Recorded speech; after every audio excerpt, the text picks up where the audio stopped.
श्री शिवाय नमस्तुभ्यम। हर हर महादेव।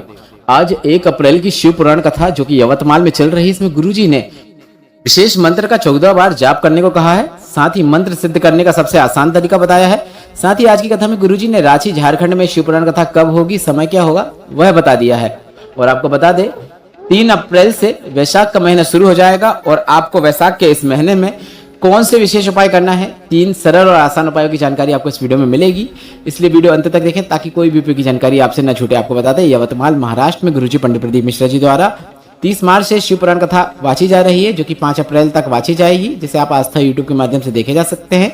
साथ ही हम आपको बता दें आज 1 अप्रैल की शिव पुराण कथा में गुरुजी पंडित प्रदीप मिश्रा जी ने कुल 20 उपाय पत्र और उपयोगी जानकारियां दी हैं।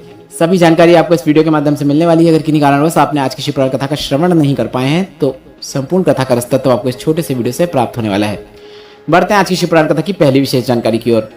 वैशाली जी पत्र लेकर आए, जिसमें उन्होंने लिखा, संतान सुख नहीं था, कई जगह दिखाया पर लाभ नहीं हुआ। एक बार आपकी कथा सुनी, विश्वास नहीं था, पर एक बार कथा पंडाल में बैठकर सुनी। बाबा की कृपा से 12 साल बाद संतान सुख हुआ है, बेटे ने जन्म लिया है, उसी का आभार व्यक्त करने हम कथा पंडाल में आए हैं। बढ़ते हैं आज की शिव पुराण कथा की दूसरी विशेष जानकारी की ओर। गुरुजी ने कहा, वो तो ओघड़दानी है। ओघड़दानी का मतलब क्या होता है? कभी भी कुछ भी मांगो, कैसे भी समय में मांगो, कैसा भी मांगो, वह प्रदान कर देता है। मध्यरात्रि में भी अगर आपको दुख आ रहा है तो तुम डॉक्टर को दिखाओ, तुरंत आधी रात्रि को ही 1 लोटा जल लेकर शिव के पास पहुंच जाओ, वह आपका जल जरूर स्वीकार करता है। प्रार्थना करो, वह प्रार्थना भी स्वीकार करता है और आपके दुख को जरूर दूर करता है। बढ़ते हैं आज की शिव पुराण कथा की तीसरी विशेष जानकारी की ओर। सीमा जी पत्र लेकर आए, जिसमें उन्होंने लिखा, मेरा गांठ का ऑपरेशन हुआ, डॉक्टर ने कहा कि इसकी जांच होगी, रिपोर्ट मुंबई से आएगी और डॉक्टर ने यह भी कहा कि कैंसर भी निकल सकता है। मेरा बेटा और मेरी बेटी शिव पर विश्वास रखते थे। शिवलिंग पर जल चढ़ाकर उन्होंने उसका आचमन मुझे कराना शुरू किया, शिव से प्रार्थना करी, मेरी रिपोर्ट आई तो कैंसर नहीं आया, उसी का आभार व्यक्त करने हम कथा पंडाल में आए हैं। बढ़ते हैं आज की शिव पुराण कथा की चौथी विशेष जानकारी की ओर। गुरुजी ने कहा, दुनिया में ऐसा कोई प्रश्न नहीं है जिसका उत्तर ना हो, दुनिया में ऐसा कोई रोग नहीं है जिसकी औषधि ना हो, दुनिया में ऐसा कोई दुख नहीं है जिसका हल 1 लोटा जल ना हो।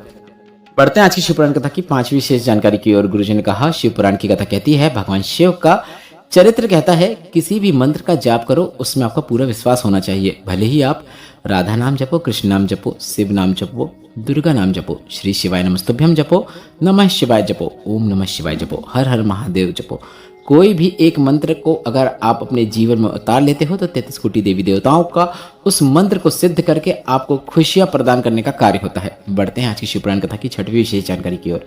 ज्योति विनोद जी पत्र लेकर आई, जिसमें लिखा, मैंने पशुपतिनाथ व्रत किया, घर की स्थिति अच्छी नहीं थी, पति का कार्य भी नहीं चल रहा था, बेटा भी मेरी भक्ति को देखकर हमेशा हंसता रहता था कि इन सबसे कुछ नहीं होने वाला। मैंने मेरे बेटे को कहा कि घर में श्री शिवाय नमस्तुभ्यम का एक स्टिकर है जो कि पड़ा हुआ है, जिसे कहीं लगाना है तो पति के मतलब अपने पिता के दुकान में लगा दो।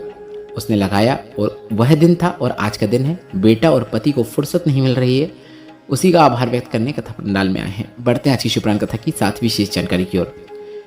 गुरुजी ने कहा, शंकर के जितने भी मंत्र हैं इन्हें सिद्ध करने की आवश्यकता नहीं है, ये स्वयं में सिद्ध है, इनका जाप करने से आपको फल तुरंत प्राप्त होना शुरू हो जाता है। बढ़ते हैं आज की शिव पुराण कथा की 8वीं विशेष जानकारी की ओर। ज्योति जी पत्र लेकर आए, जिसमें उन्होंने लिखा, सच्ची श्रद्धा और विश्वास होता है शिव पुराण में और महादेव पर अगर पूरा विश्वास है तो महादेव जरूर प्रदान करते हैं। आपके द्वारा शिव पुराण के माध्यम से जुड़े और उसी कारण बेटे की नेवी में नौकरी लगी है, उसी का आभार व्यक्त करने हम कथा पंडाल में आए हैं। बढ़ते हैं आज की शिव पुराण कथा की 9वीं विशेष जानकारी की ओर। सारिका जी पत्र लेकर आए, जिसमें उन्होंने लिखा, पति का व्यवसाय अच्छे से नहीं चल रहा था, बहुत परेशान थे, रोज शिव जी पर 1 लोटा जल चढ़ाकर बेलपत्र चढ़ाकर उसका आचमन करना शुरू किया, तब से एक आध्यात्मिक शांति मिली, बेटे की नेवी में नौकरी लगी है, बेटी भी इंजीनियर बन गई है, उसी का आभार व्यक्त करने कथा पंडाल में आए हैं। बढ़ते हैं आज की शिव पुराण कथा की 10वीं विशेष जानकारी की ओर। गुरुजी ने कहा, सीहोर से दिए जाने वाले रुद्राक्ष को सिद्ध करने की आवश्यकता नहीं है, कोई भी रुद्राक्ष को सिद्ध करने की आवश्यकता नहीं है। शिव पुराण में बताया गया है कि शिव स्वयं कहते हैं, यह मेरे नैन अश्रु से प्रकट हुआ है, इसे सिद्ध करने की आवश्यकता नहीं है। आप गीता प्रेस की शिव पुराण को घर में लाकर देखेंगे तो उसमें लिखा है, 1 मुखी से 14 मुखी रुद्राक्ष जो होते हैं उन्हें सिद्ध मात्र एक मंत्र का उच्चारण करके किया जा सकता है। बढ़ते हैं आज की शिव पुराण कथा की 11वीं विशेष जानकारी की ओर। दामिनी जी पत्र लेकर आए, जिसमें लिखा, संतान सुख नहीं था। 5 साल हो गए थे, सभी जगह गोद भरवाया, सब कुछ कराया, पर कहीं से कोई लाभ नहीं हुआ। किसी के कहने पर पशुपतिनाथ व्रत किया, सफेद आंकड़े की जड़ का प्रयोग किया, रोज मंदिर जाती। मुझे अपना बच्चा कोई गोदी में भी नहीं देता था, क्योंकि सब मुझे बांझ कहते थे और बच्चे को देने से डरते थे। पुत्र रत्न की प्राप्ति हुई है, उसका नाम मैंने रुद्रांश रखा है, उसी का आभार व्यक्त करने हम कथा पंडाल में आए हैं। बढ़ते आज की शिव पुराण कथा की 12वीं विशेष जानकारी की ओर। गुरु जी ने कहा, आप कोई भी मंत्र को 14 बार जपो। जो भी मंत्र आप जप सकते हो वह मंत्र जपो। हाथ में जल लो, 14 बार श्री शिवाय नमस्तुभ्यम मंत्र का जाप करो और उस जल का आचमन कर लो। लाभ जरूर देखने को मिलेगा। बढ़ते हैं आज की शिव पुराण कथा की 4वीं विशेष जानकारी की ओर। अनिता जी पत्र लेकर आई, जिसमें लिखा 2020 में मुझे कैंसर हुआ। किसी के कहने पर सिहोर से रुद्राक्ष बुलवाकर रुद्राक्ष जल का आचमन करना शुरू किया। आज सभी रिपोर्ट नॉर्मल आ चुकी है, उसी का आभार व्यक्त करने हम कथा पंडाल में आए हैं। बढ़ते हैं आज की शिव पुराण कथा की 15वीं विशेष जानकारी की ओर। संगीता जी पत्र लेकर आई, जिसमें लिखा, मेरी सासू जी को उम्र जो है 75 वर्ष है, कई प्रकार की बीमारियों ने घेरा हुआ था। उन्होंने श्री शिवाय नमस्तुभ्यम मंत्र का जाप करना शुरू किया।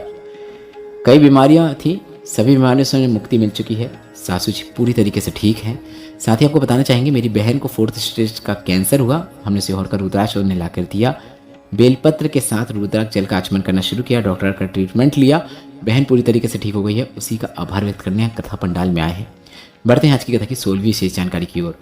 चैत्र पूर्णिमा जो कि कल भी है, 2 अप्रैल को भी है, इसमें गुरुजी ने एक सरल और आसान उपाय करने को कहा है। गुरुजी ने कहा, चैत्र पूर्णिमा में एक सफेद पुष्प, एक अक्षत आपको शिवलिंग पे अर्पित करना है। जो भी नारी ऐसा करती है उसे संतान सुख होकर ही रहता है, यह निश्चितता है।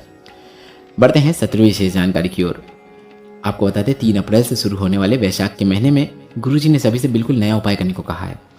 वैशाख और ज्येष्ठ 2 ऐसे महीने हैं जिसमें किसी भी 2 प्रदोष में आप यह उपाय कर सकते हैं। आपको बस इतना करना है कि अनार के पुष्प को शिवलिंग पे अर्पित करना है। कभी भी धन की कमी नहीं हो सकती। सिर्फ एक पुष्प जो कि अनार का पुष्प होना चाहिए, उसे शिवलिंग पर अर्पित कर दो। बस इतना ही करना है। चाहो तो किसी भी मंत्र का जाप कर सकते हैं। आप श्री शिवाय नमस्तुभ्यम या नमः शिवाय या फिर ओम नमः शिवाय बोल सकते हैं। जीवन में बदलाव देखने को मिलेगा, धन संपदा बढ़ना शुरू हो जाएगी। बढ़ते हैं आज की कथा की 18वीं विशेष जानकारी की ओर। आज की कथा में गुरुजी ने एक ऐसा उपाय बताया था जो कि कपिलेश्वर महादेव और आनंदेश्वर महादेव से संबंधित है। अगर बच्चा पढ़ाई में कमजोर है या उसे याद नहीं होता है तो बच्चे के हाथ से शिवलिंग पर जल अर्पित करवाएं। उसे कहें कि कपिलेश्वर महादेव और आनंदेश्वर महादेव का नाम लेते हुए शिवलिंग पर जल अर्पित करे, थोड़ा सा प्राप्त करके उसका आचमन कर ले। बस इतना करने से लाभ जरूर देखने को मिलता है।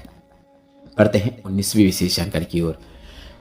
गुरुजी पंडित प्रदीप मिश्रा जी ने शिव पुराण कथा में एक विशेष उपाय की जानकारी दी थी।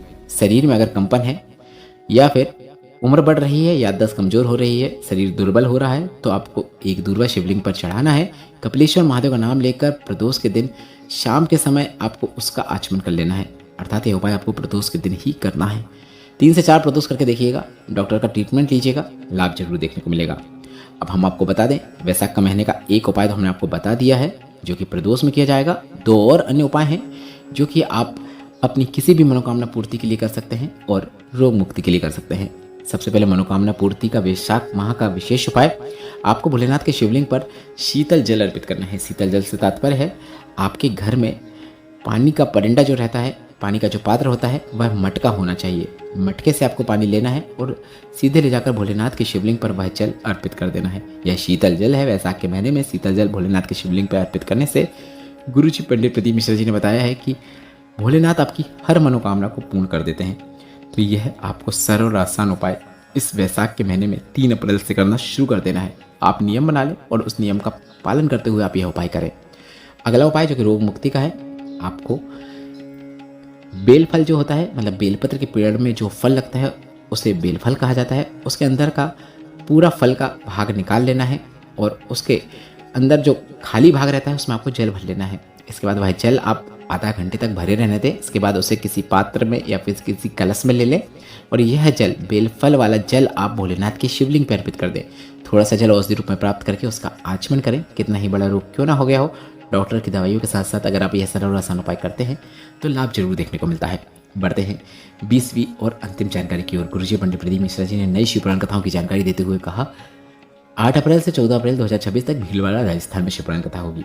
17 अप्रैल से 23 अप्रैल 2026 तक दिल्ली में शिव पुराण कथा होगी। 5 मई से 11 मई 2026 तक गुरुजी पंडित प्रदीप मिश्रा जी द्वारा रांची झारखंड में शिव पुराण कथा होगी। कथा पंडाल का एड्रेस फुटबॉल ग्राउंड, रांची गौशाला। और कथा का समय रहेगा 1 बजे से 4 बजे तक। इस वीडियो में बताई गई जानकारी से संबंधित आपके मन में जो भी प्रश्न है वे सभी प्रश्न आप कमेंट बॉक्स के जरिए पूछ सकते हैं। मेरे द्वारा दी गई जानकारी अगर आपको थोड़ी सी भी उपयोगी लगी तो वीडियो को लाइक करके कमेंट बॉक्स में श्री शिवाय नमस्तुभ्यम या फिर हर हर महादेव जरूर टाइप करें। श्री शिवाय नमस्तुभ्यम, हर हर महादेव।